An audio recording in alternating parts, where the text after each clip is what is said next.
I'm Keith. And I'm Emmeline, and you're listening to the Creative Education Podcast.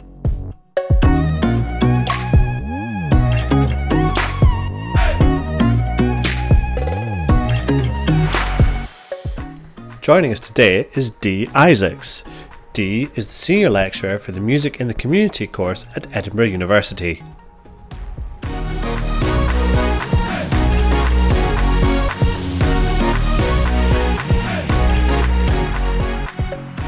Hello everybody, and thank you so much, Dee, for joining us today to chat a little bit about yourself, and we're really appreciative of your time. But I wonder if we might like to start just by you introducing yourself to anybody who might not know who you are. Thank you, Emmeline. My name is Dee Isaacs, and I'm a senior lecturer at the University of Edinburgh in Music in the Community. I'm also a musician and a community musician, which has been my total passion, really, for the last many, many years. Too many years.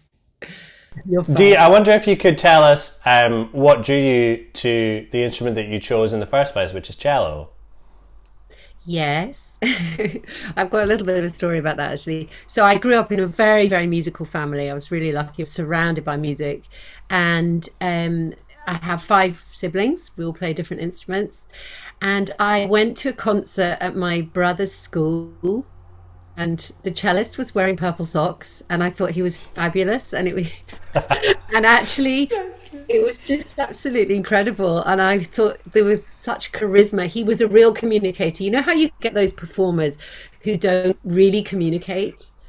It was just the fact that there was just something about the way he communicated. And actually many years later I went to study with him and went to study with him. He came to the Royal College and I reminded him of that concert he'd done at my brother's school. But I adored the cello. There's something very soulful about the cello. So I was learning piano as well, but cello was my real sort of heart instrument. And then when I arrived at the University of Edinburgh, I studied composition with Nigel Osborne, and that then opened up this whole other world. Yeah. Yes. That's amazing that you're talking about that. On you go. Yeah.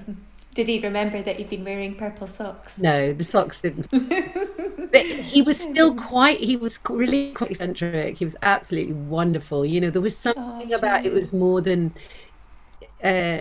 it's something to do with personality as well, which I feel is very much ingrained in our work. Your connection with people is very human.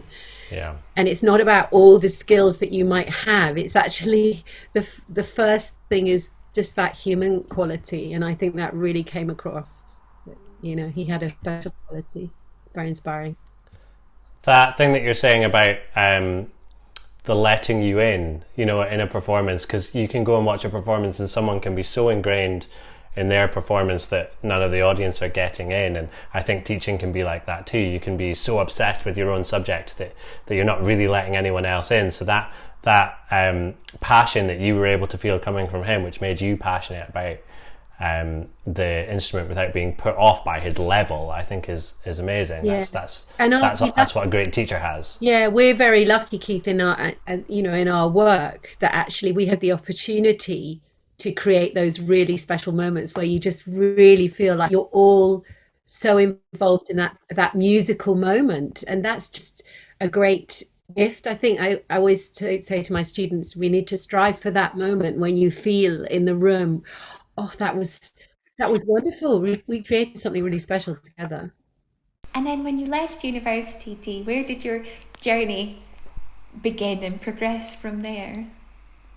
I think during university, when I took the Music in the Community module, which Nigel Osborne was running, I remember him teaching us samba, and it was a collaboration with the Scottish Chamber Orchestra, and I just remember this fantastic project, and I suddenly thought, oh, there's more than just the classical world, which of course I was very much aware of. I loved all kinds of music, but there was something about samba and that feeling of this other orchestra that I found very appealing.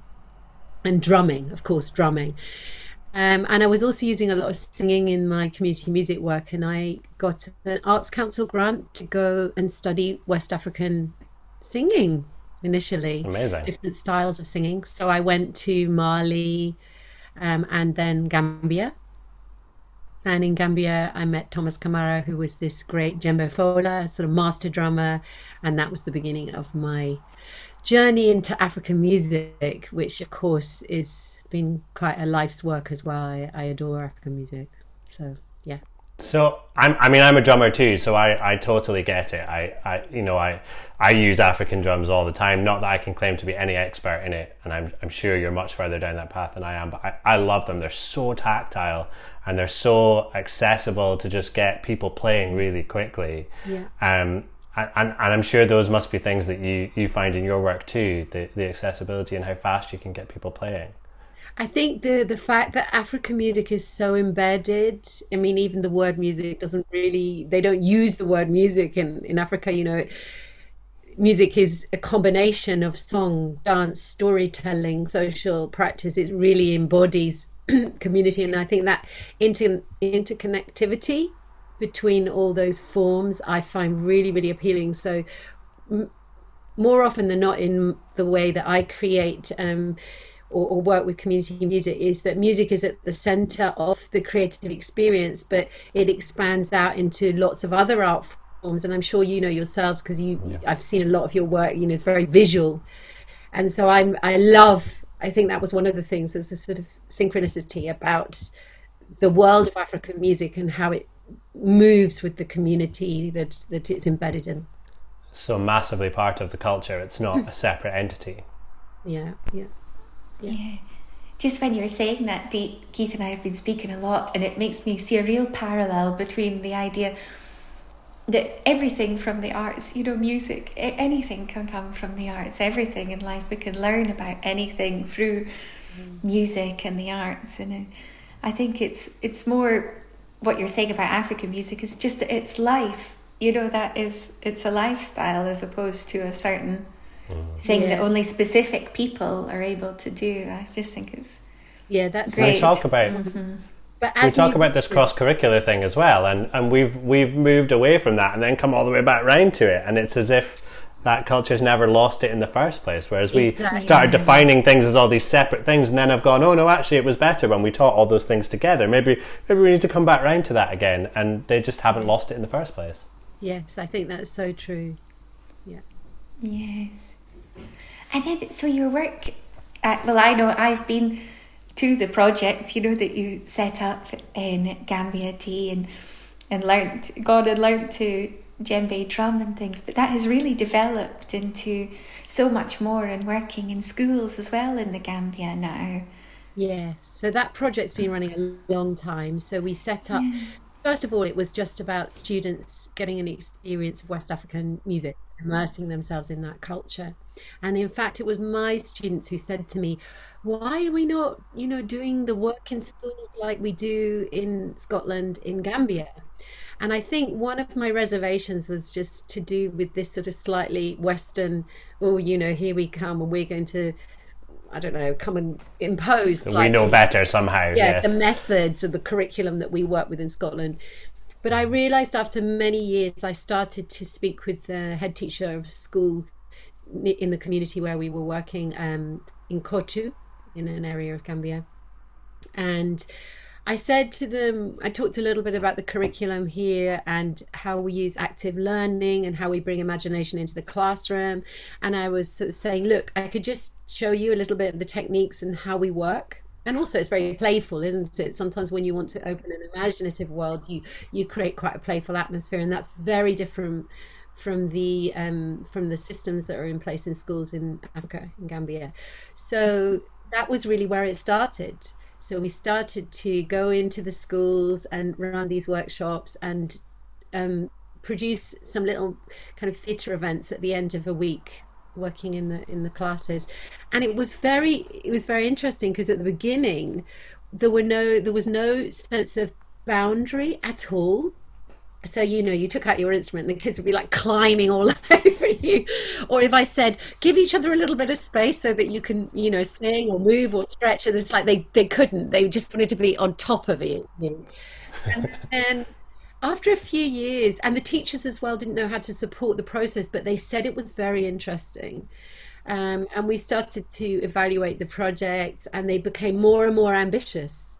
And what was so nice is that we could take the models that we worked with in Scotland. So I created these projects in Scotland, and then we could kind of take the elements of those and pick and choose, I suppose, what would work in the context of the African school. And we would then, do the project in Africa, collaborating with African musicians. And it's been really, really interesting to see how it evolves and how the children have taken to that. And of course, the experience, although you'd think, oh, it's completely different, actually much of it is the same. The children still get a great sense of achievement from performing. The community come together and watch the performance. They're proud to see their children, performing and singing, playing, embracing that kind of imaginative world is the same in whatever culture you're in. Universal. Yeah, really universal. So what can we learn to bring back? What can we do in terms of our classrooms here? What surprised you or changed your outlook that you've brought back and you now use here? Rather than thinking about what you took from here to there, what did you bring back that you've changed in your own teaching now? That's such a good question, Keith. I think it's to do with the first point we made about the embeddedness of music into life, like Emmeline was saying as well. I think it's just recognizing that we have so much to learn about that human connection, deep human connection between music and life. So I find that, it always makes me come back to that feeling that I have in Africa of freedom, and it sounds slightly wishy-washy, but I do think there's something very, very human about that connection, and sometimes we lose sight of that in our very busy lives. And the essence of that emotional expression through music is just incredibly powerful. Yes, I think that extends to visual arts too, but I absolutely agree. It's so, and we're so lucky because it's so integral to all of our lives, and we take it completely for granted. And there are loads of people who don't experience music the way that we experience music. Yes, I mean, sometimes I realize as well with my students, they can get very involved in the structure of the workshop or whatever they're doing in class, and I say, hold on a minute, let's step back from that. What in the music that you created with those children, or in the music that really makes you feel alive, what music is that? And that's the music that I want you to take to the children, because if you don't love what you're actually doing and feel like it really lifts your spirit, then nobody else is going to get involved in that or feel touched by it. So I think it's the purple socks passion all over again, isn't it? Yeah, you can have all the technique in the world, but if you don't really think that the piece of music that you're working with is somehow, you've really kind of got into it and found a way to bring it to the group that you're working with, then it's nothing. It's sort of slightly meaningless. Yeah, there's a big difference between an amazing musician and an amazing teacher. They're not always the same person. Yeah. And I think that, if you can find a way to marry the two, then you're really winning. Yes. I think it's much better as well, though, to work with material that you feel passionate about yourself than to think, oh, there's a formula for this work that I'm going to do in the classroom. Whether you're a community musician or a teacher, you kind of think, oh, it says I must do this and it says I must do that. And I suppose I try to say your methodology, really 80% of it is about who you are as a human being and how you connect with the different art forms and life. And if you bring that, then it's going to have much more impact. Yeah, no, I thought really it's finding things, isn't it, that really resonate with you, to be able to share your passion then, yes, with other people.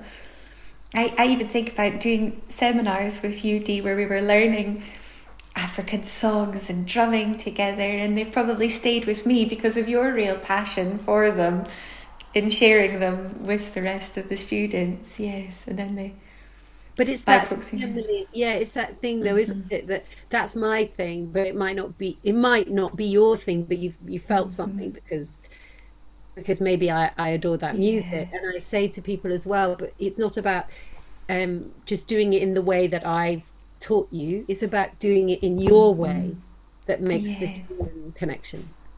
And I Yes. guess that point of view, for that hour, Emmeline, or that half hour, however long that session was, you were getting to see that music through Dee's eyes, and really experience her passion for it rather than it just being taught to you and laid out in blocks. You were really getting to experience it through someone else's complete passionate point of view. I think maybe that's a slight difference between the community music approach and the approach of a music teacher, is that, I prefer to say that it's as a creative music workshop, because workshop implies something a little bit more messy and A scatty give and take, yeah. uh, and I think that that's very different, isn't it, from a rather regimented, oh, now I'm going to teach you about pulse Yes. or whatever it might be. I think that we can approach it from a different, maybe more holistic perspective. Yeah, I think what you're saying is really valuable, especially if you're a primary school teacher, you're not a specialist music teacher, then your classroom is a community. Like, your 30 kids that you have in your class are your own little pocket community that you teach everything together and you go to all your lessons together. And I think that actually that approach of a community music outlook, as opposed to music the subject like science, is a better place to be, because you are fostering this little mini community anyway. But it's about embracing like the chaos, and I think that's difficult when classroom teachers, they've got so much to do in a limited amount of time, but for them to recognize that there are very small small steps that we can learn from each other that will allow a little bit more creative freedom for the children, and that's got to be important. From the projects we've done in Scotland, what I've noticed is that the children who are often less able, maybe academically, and they would speak about that openly, they really feel some affinity with this kind of work. They really feel they can achieve. In fact, when we did The Rime of the Ancient Mariner recently, we did a production of The Rime of the Ancient Mariner, and there was a boy in the class. I asked children, I hope it's okay to talk a little bit about this. Of course, Yes. please do, yeah. I asked, we've got a poster behind me actually of the Rime. I was just looking at that, yeah. So there was a boy called Sorley in the school, and I went into the school in November, and the production was going to be in March, and I'd written the score by that point with a wonderful libretto by Gerda Stevenson, Scottish writer. And I said, oh, is anybody interested in, maybe we've got few solo parts. And at that point, they were just called Child 1, Child 2, Child 3, whatever. But they were, there were songs with solo lines. And I said, anybody's welcome, come to the piano room and we'll just sing a little bit together. Anyway, they came in, group of 5 of them. They were so sweet to each other, and they were, very, very shy. And I said, okay, right, who'd like to go first? And so they were so encouraging to each other. So when they sang, I said, here's a little phrase. Can you sing this back to me? And it was pretty dreadful. Nowhere near the note. And they were all encouraging each other and saying, well done, that was so good. I never knew you could sing like that. There was a girl, Ellie, who was just incredible. Anyway, Sorley came. He was very, very shy. And he said to me, Dee, I'm no good at anything. He was very dyslexic. His parents told me after, but he said, I'm really no good at school. I can play football, but I'm no good at school. And I said, well, just give it a go, see how you get on. Anyway, there was this little solo, and he started to sing, and he had this incredible, pure voice. It was very quiet. And I thought, oh, I don't know whether he'll manage in front of a big audience, because often our performances, there's a big audience. But he said afterwards, I said, that was amazing. They all clapped, these 5 kids in the room. They were like, Sorley, I never knew you could sing. So I gave him the part, and he was really wobbling about it. Like every time we came to sing in front of everybody, it was so quiet. And I was like, come on, Sorley, you can do it. And I would be singing quietly beside him. And then it came to the actual performance nights, and he had a little radio mic, and we were singing outside. They were representing all the refugees on a boat, and they were sort of wrapped up, and he was singing in the old college in front of a very big audience. And it was just an incredible moment for me to watch him And afterwards, his parents came up to me and said, just it had been transformative for him to be given that role. And just, it was just beautiful, out in the open air, this pure voice. And it was really exposed singing like that. And I was so proud. I was just like, oh my goodness, you've done it. Amazing.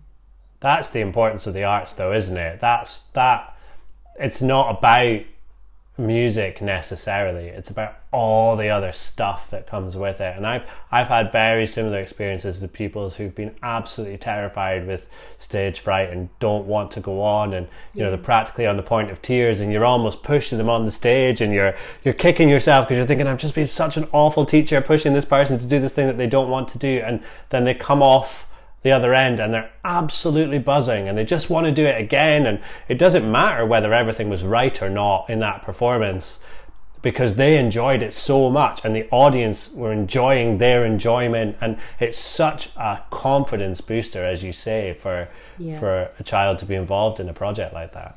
Yeah, definitely. Mm-hmm.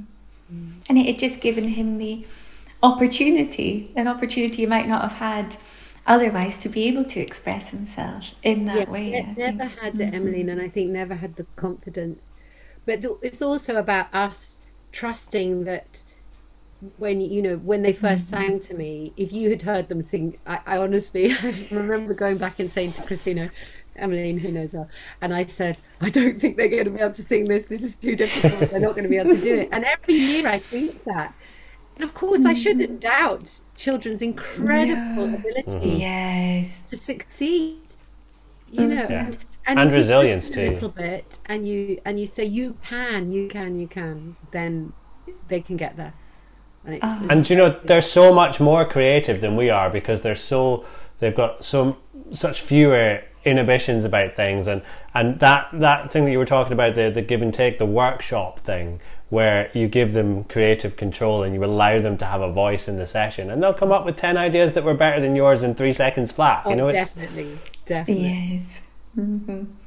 And then that leads on to the idea of really it not being laid out and planned out or anything, because you can take so much and move on from what children give you back anyway in a session, and going with what their ideas are. I think there's that fine balance, isn't there, which I think it is why we can share the skills between being a teacher and being a community musician, in that we do need structure. I believe in having a structure, and I always plan my sessions, I do, but there's still that space for, as you said, Emmeline, for going with the freedom and allowing that to happen, and feeling like you don't have to control that. When somebody comes up with an idea and the whole thing goes off on a tangent, that's fine. But I think for security for all of us, knowing we've planned out what we think we would like to do and achieve is really important. And I think that you're right. It's building space in for it to have a tangent if it wants to have one, and it's not minute by minute having planned every single thing that's going to happen in that lesson and refusing to deviate from it. And that absolutely can be part of what some teachers do, because they have teachers by necessity are organized because they've got so much to do, and so you can get stuck in your own lesson plan, you can get trapped in it, and just leaving that little bit of space around what you've created for them to create, I think, is so valuable. Yes. And I think as well, I've been very lucky to be able to take part in some of the productions that you created, Dee, but especially was the quicken tree in the botanical gardens, but it's just a magical, my parents even still speak about it, and there was a song about apples, and my parents speak apples, apples, apples, and singing them. And it is just this incredible, and that was years ago, but it was such a magical experience for all of the children, and obviously those who came to watch it, and participate. It just also then becomes a whole community experience, like you were speaking about in the schools in Gambia. It's allowing them to share that and with the entire community, not just within the class or in the university. It's just Brilliant. The common, like you talk about the sort of common goal of working towards something together just brings about this wonderful sense of excitement, and we're all in it. So the hierarchy becomes less, well, it's not important. I don't enjoy hierarchy. But I think, Emmeline, thinking back even to the City Sings, which, if you remember, we did in the Scotland, big singing project, which had an audience of about 700-800 people watching these kids. And we made a little documentary, which I quite often show, and it really is about the power of singing. And how how wonderful it is and how liberating it is to sing together. And there was a little girl in that show. I don't know whether you remember her, Emmeline. She was called Martha. She was quite precocious. But also very articulate, and she talked about, I'm a little bit nervous tonight, and we're singing to all these people. I wonder what it's going to be like. And they were singing songs from all around the world, and a piece that I'd written called The City Sings. Anyway, last year I was at the open day of the university, and this girl comes up looking very funky, and she said, "I know you." And I was like, "Oh, do you?" "I'm Martha." Oh my God. I did The City Sings. Incredible. And my goodness. she was coming to study music at university. Incredible. Oh, that's wonderful. And I said to her, I'll not show the video of City Sings during my lecture on the psychology. But it was really wonderful to know that project had touched her. She said, "I remember the students coming into school and I loved every minute of it." And that's amazing. Incredible. So that was lovely. Oh, what a lasting, effect. You must have been her purple socks moment. Yes. I know, yes. I think it was the students, Keith. I actually think it's more, I'm sure it's the enthusiasm of the students as well going into schools. Yeah. Fantastic. It was really lovely. It was lovely that she remembered. I think that filters down as well, because you think about, when you're talking about the community thing, like you think about teaching the people in front of you, but you forget that all of those people go and tell other people about that, and they go and teach bits of that too. And I had an experience of this really recently, where Emmeline and I had put together a Macathon thing of Rudolph the Red-Nosed Reindeer that we were doing with the school, and I was on FaceTime to my son and I was teaching him the signs, and it turned out he'd been learning it at school as well. So he generated 2 or 3 signs in the middle, which were ones we hadn't picked, that we just glossed over because the hands were moving too quickly or something. So here he was showing me the signs that went in between my signs that his teacher had taught him, and it was just incredible, because I lit up and I was so excited that he knew things that I didn't know, and we were swapping them back and forth. And he's only 5, but he was excited that I knew them, and it was great. So you forget the sort of tertiary effect of where all those creative things end up after you've taught them to somebody. They go somewhere else after that. Yes. And we really saw that in Gambia, because one night I was teaching this song, "Where Are We Going? Nobody Knows," and remember, Emily, we'd been teaching it in class, and suddenly on the other side of the wall I heard somebody singing it at night. This was after school sessions, and later one of the teachers wrote to me at the end of the project, and he said, "The thing is, Dee, in Africa, when you teach the song, then that person teaches it to their brother, and that person teaches it to their cousin, and then all over Gambia they'll be singing your song." But that's brilliant. But it was really lovely. It was lovely to feel that there's that ricochet effect. Oh, definitely. It's amazing. Yes. Absolutely amazing. And I wonder, Dee, is the work that you've been doing in Greece similar kind of project-based work, or has it been different? I think that's slightly different. So I was working for the charity War Child in the Caucasus for a long time in the early 2000s. We were working with psychologists there to work with street children and displaced children in the camps. So we were training them to do music workshops. And the work there obviously is much more therapeutic and takes on models of music therapy more, but it's community music therapy because it's working in a group. And I hadn't done that work for a long time until 2015, when I was invited to go to the University of Athens and work training some students there to work in the camps around Athens. So it was kind of at the height of the refugee crisis. And I think, so when you ask me what is that work like, and at the moment it's not performative, although we're actually going to take a little theatre show to the camps in Athens in the summer. So I'm excited to do that, where we're going to work with the children for a few days in each of the camps and then put on a performance for the parents.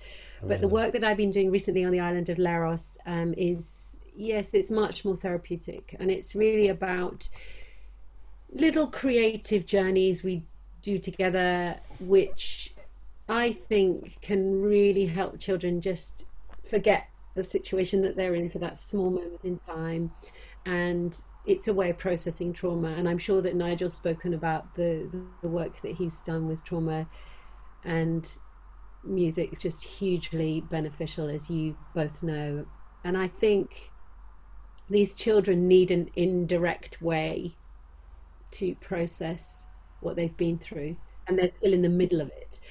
So this is why I kind of put music at the center of those experiences, but it very much links out into other art forms. So we use a lot of drawing and painting, and and I don't tell them what to draw necessarily or what to paint, but show them sort of techniques where they can make something that is meaningful to them.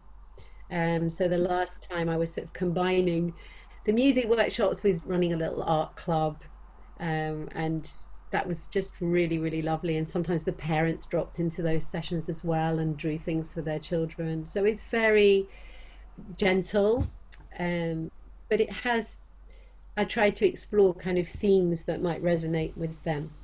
Journeys, predominantly. Journeys. Yeah, journeys and home. Yes. Yeah.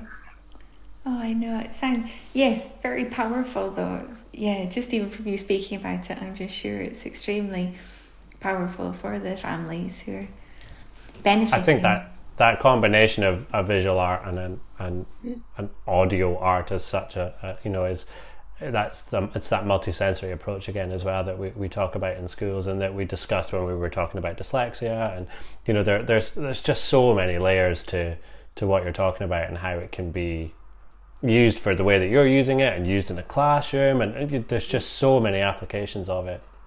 And I think to remember that you can pare everything down to the most simple thing, whether that's with music or whether that's with visual art, using simple materials that then you can create something really beautiful with. In the same way with music, you don't have to have much to be able to create a special atmosphere. You can just take an ocean drum and sing a song together, and make a little paper boat and sail it across an imaginary sea, and you will have something that touches people. So quite often with the children in Greece, I try to think of ways to use really simple materials, because they don't really have anything there. So it's making things from paper, but things that could potentially be look beautiful when you've made them. So we did marbling, for example, and then we made paper hats out of the marbling, marbled paper, and the children just absolutely adored them. They didn't take them off. They were wandering around the island with their little paper hats on, and it was just fantastic. Really lovely. It was really lovely. And what you said about not telling them what to draw as well, and I think that's something that in a classroom, I've definitely had discussions with primary school teachers before who because of the curriculum and the plan and the need to do something, end up with 30 pictures that all look the same, and that leaving space for them to be creative, for it to be from them rather than defining what they must have as an output is a really valuable point that you made there. But what we can define, Keith, is in order for it not to just be a splurge, what I'm interested in is what we create together has an artistic integrity. So what I would say is, yes, we'll give them all this freedom, but we can help them by maybe restricting the palette of colors, or restricting the types of instruments that we're putting together, and we can make those decisions as the practitioner, in order that what comes out is better for example, if you gave everybody all the colours of the rainbow, Yeah. you would just get a black mess. Dirty brown pictures. Be aggressive. Yet, Yeah. if you say, okay, the theme of this is going to be the sea, and we're only going to take greens and blues, and Yeah. here's all these shades of these colours being a Yes. metaphor even for instruments, then what you get is going to be much more meaningful, I think. Just as a painter restricts the palette, the musician does the same. Completely. We did a project where we did 3 or 4 projects actually that were different techniques, but with a very restricted color palette. So we did 3 or 4 weeks that were warm colors and 3 or 4 weeks that were cool colors, but we explored techniques and process really heavily within that, and we made sure that by the end of it everyone had done sort of both sets, and then you had a comparative cold colors and hot colors from each child, but they were completely individual, and they'd chosen the techniques they were going to use, and the output was completely their own. But we made it into a gallery space, and then we auctioned off everything in the gallery. And it was a really exciting project. It was great. Yes, it works so much better, doesn't it? Then it's almost like there are two styles of thinking about even this kind of work, where we're allowing the creative freedom. Is, do you give nothing or do you give something? And I'm a believer in that. As what I mean by that is, do you just say be free and do what you want and pick whatever you want, or do you actually provide the framework in order that people can express within that framework? And we've spoken before about the terrifying blank page syndrome thing. If you give everyone, when you have to write an essay or a report or a lesson plan, and all you have is a blank page and you have to write something, the pressure of having to write it just stifles that creativity. Whereas actually you're right, with a little bit of framework, and Emmeline and I do this all the time. If you ask us to just write a lesson and there's nothing, then it's really hard. But as soon as someone has an idea, the other one will spark, and it begins to set off this chain reaction of this amazing sort of creative processing. So that framework can be an incredible catalyst for amazing work. I think as well, when you're if you had a class of pupils, it brings them together as well, the cohesive idea, say, of the sea, and everyone's picture will be different that they've created for the sea, but you can understand the point of view together. Yes, but we're all together and we've all done this. Yes, instead of somebody's done a cat and somebody's done a cake, it brings the cat and cake with the person. It's always came a cat into with my you. mind. It brings everybody together as well. And then with music, if everybody has instruments that we've already pre-selected, we'll know, we know that they will sound. Yes. Yes. Yes, you can create the soundscape. It's so simple, isn't it, to think, we could just be a little bit more selective about the instruments that we choose because we know. And so even the refinement of that, I think when I speak to the students, when sometimes I look at what, the beta that they've chosen with the instrument, I would say, that doesn't even sound nice, so try a different beta. It's that same feeling, like setting it up for failure. Don't pick the thing just because it happens to be on the table. Make sure you really like the sound that it's making. So if there's a primary teacher or an ASN teacher, whatever it may be, nursery teacher listening right now, and they're in that boat where they don't feel like they're a creative person or they don't feel like they're musical, Can you give them an example of something that's really accessible for them to alleviate sort of their fear level as well, that they can go in with a class and do tomorrow? Just something that's really basic, that's a way of exploring that, shared creativity. I know it's a tough question. It's a really open-ended question. I can give you one exercise which Emily might remember, which I think I always think is one of the most successful ways to get children listening. Okay. Anybody listening. It's called Forest of Trees. So, and this also wouldn't require any kind of real musical knowledge at all. It would be just like, here's a bag of instruments. Everybody go and find a place to stand. You're in your own space. I'm going to give you an instrument. Have a good look at it, work out how you might play it. Think about all the sort of gestures. Think about, we're in a forest with trees. Think about how the trees move and blow in the wind. Think about the trees through the seasons. And so you might have pre-selected, maybe you've got a class of 10 or 15 or even 30, it doesn't matter, but everybody has their own space. You hand them out the instrument, they have a look at it, they work out how to play it. Maybe they won't have seen that instrument before.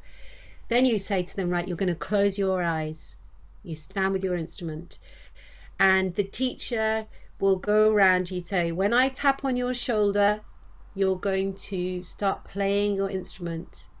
You're going to listen for the silence, listen for a space to make your musical gesture, and you're going to play.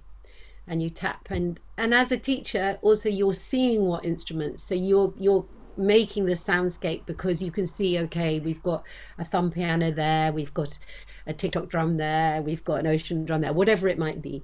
So you go around and you tap them once and they start playing. And then when you say, the second time I tap you on your shoulder, you're going to stop playing, keep your eyes closed, and you're going to listen. And it's sort of, what happens is, the first time you do it, everybody plays and they go bam, bam, bam, bam, bam, bam, bam, bam, bam, bam, and it doesn't sound, and then you stop and you say, but that didn't sound like any kind of walk in a forest that I know. Because if we think about when the birds are singing, you know, they don't just sing without a breath, and the leaves don't rustle constantly. They rustle and then they stop. So we think about, you know, the gestures in nature that exist. Mm-hmm. So you do it again and you say, this time when I tap you on your shoulder, you wait for that space, but you can't play, you can only play once, but your gesture can be a long gesture. You can be as expressive as you want, or it can be a little short gesture. And the second time, when you go around and you tap them once and then you tap them again to stop, it's really amazing. You get all this silence surrounding these sounds. You hear sounds bouncing off each other, you hear sounds imitating each other, and at the end, when you pick that last instrument, everybody's stopped and there's one person who's left playing. And sometimes I use the ocarina, because it's like the little owl at the end going, yes. And then you have your forest of trees. So I think that's I don't know, do you remember doing that, Emmeline, with me? Yes, I do. Mm-hmm. Yeah. And I think in what we've spoken about a lot with other people as well, is creating the space to listen as well, you know, and I think that's a very easy way to do that, but so powerful as well, to create that listening space for the pupils. Yeah. And for anyone that's listened to our other stuff, we spoke to Jess, I think it was, about going outside with a dictaphone and recording the sound around you, and what a great combination that would be if you did that either before or after, and you actually compared what you'd made with what it actually sounded like, and had that conversation about it. It would be great. Yes, Keith, I was just about to say, you know, then probably what I would do is play a recording of the natural world to them of a forest. Yeah. Yeah, yes. Absolutely. Emmeline, do you, whilst we're on it, do you want to give an example as well of something that you might do, and then I'll give one as well? Just something very simple. Yeah, just something really simple that someone without that much musical background could do. Oh, I don't know. It's a very tricky question. Keep trying to think. It's so open-ended, I know. Yes. I think you should go first, Keith. Okay, so I'll give one that's I'll give one that's a wee bit more complicated in terms of some notation, maybe. So if someone wants to stray into doing some of the reading bit as well.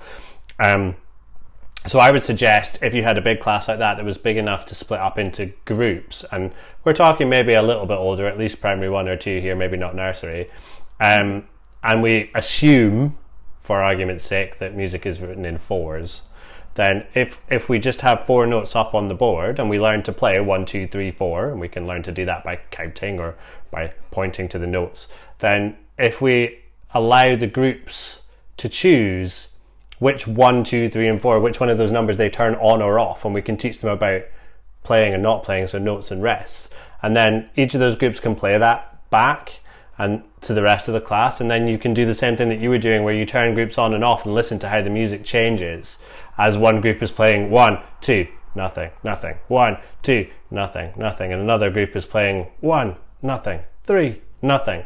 And you can begin with only using ... these 4 dots, you know, to get quite complex musical patterns because of those groups coming in over the top of each other. And you don't need to have complex music reading background to do that. You only need to be able to count to 4 and repeat it round and round. And of course, the first time you do it, everyone's going to play too fast, and it's, you know, people are going to rush because they're excited, and you've got to learn about pacing and slowing down and trying it again and again. But you can really experiment and give the kids lots of creative control, and allow them to write down also what they've written really quickly. And you don't even need to use the crotchet for 1, 2, 3, and 4. You can just use, you know, a dot or a picture, and there's 4 of them, or there's 2 of them, or there's 3 of them. Or there's only 1, or a group could choose none and play nothing, and you can begin to build some really complex patterns with a class who have done a bit of music already and who are looking for maybe a next step. Yeah. So you could use that one. You can also, if you had your 4 groups, I'm just thinking about, you could also divide them into musical, like you could have a clave group, you could have a metal group, so that then the sounds become really distinct. Really defined. And if you don't have instruments, you can clap it and stamp it and snap it. You know, you can still differentiate them, but with you know, if you don't have enough instruments, you don't have any instruments, you know, there's still a way of doing it. Or you could do it with voice also. I mean, you could choose a word, or you know, whatever you wanted to be. Woo. We used to do exactly, yeah. Or get the children to come up with woos and pops and bangs, you know. Yes. Oh, I think mine, you've given me a little bit of time to think as well. It's hard, there's so many different things, but I think something very, not too dissimilar in a way from the forest of trees would be even just the idea of a conducting activity. And I'm probably thinking a lot about, you know, my music therapy techniques, but it would be allowing each child in the classroom to be the conductor and everybody else having an instrument, and that child's move, you know, it could maybe be quite prescribed in that when you're conducting up high, it's very loud, and when you're conducting down low, it's very quiet. But also, perhaps in an ASN classroom, it allows you to transfer any movements or any sounds onto the instruments for that child, playing back what they're expressing. Maybe somebody, you know, we know a few people, maybe somebody moves their thumb, just their thumb, and you can transport that, you know, play that back to that child, maybe on a guiro, you know, scratching a guiro, or maybe they blink their eyes. And every time they blink, you play, you know, everybody's playing something, and that child's the conductor, and whatever. I've definitely been in a room where you've done that, and you know, you've played while a child is moving or pacing or walking, and as soon as they stop, you stop, and you know, it worked really well. It was great. And then you can start. Yes. Then when, especially for a child who perhaps isn't aware of that, once they realise, you know, and then you start playing with it. Oh, I'm going to run really fast around the room this time and see what happens. And something very simple like that. And really engaging if it's a quiet room and the only sound is the sound that suddenly matches their movement. It can be really powerful to suddenly, I'm in control. Like it's a great and it works really well, you know, in a nursery setting, or if you had a very young class as well. It's a great way to access, isn't it? Without the structure of needing to all play together at the same time or all follow the same notes. Yes, definitely. Well, Dee, it's been absolutely lovely to talk to you. It's been great to hear all about the projects that you're involved in and how we can learn from those. I know, thank you so much, Dee. I think it's just nice. You have such a wealth of knowledge, you know, to share, and it will be so nice for people to listen to.